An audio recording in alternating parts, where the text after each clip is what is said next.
The most watched sports league in the world just started their season. Here's what you need to know about the EPL. In the English Premier League, there are 20 teams jockeying for position over 38 games, but the interesting part is what happens next. In American sports, a rough year means too bad, let's try again next year, but in England, the bottom 3 teams are relegated to the next league down, and conversely, the top 3 teams in lower leagues are promoted up. There are layers and layers of leagues with hundreds of teams all trying to rise up year after year to eventually make it to the English Premier League. And this looks different for different clubs. Arsenal, for example, has been in the Premier League every year since 2004. Then there's teams like Brentford who have bounced between 3rd, 4th, 2nd, and finally the top league in the last few years. Or even Wrexham, Ryan Reynolds' team, who quickly went from the 5th league to the 4th to the 3rd over the course of the last 3 years. Not all is equal between the leagues though, and being demoted out of the Premier League can be devastating. As a league, the EPL makes over £6 billion a year, a lot of which is split evenly between teams. But the Championship League only makes around £1 billion a year. That means dropping leagues can lose your club tens of millions of pounds every single year. Another thing you might be surprised by is the parity in the league. Let's compare EPL payrolls to NFL.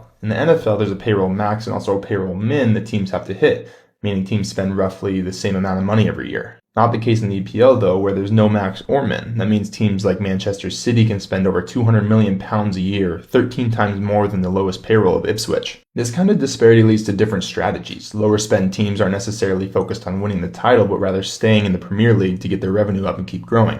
And then you have the top clubs who are disappointed if they aren't bringing home trophies or Champions League invites every year. Each team is super different, and the situation breeds unique strategies on a club-by-club basis, making it so exciting to watch. Follow here for more sports data visualizations.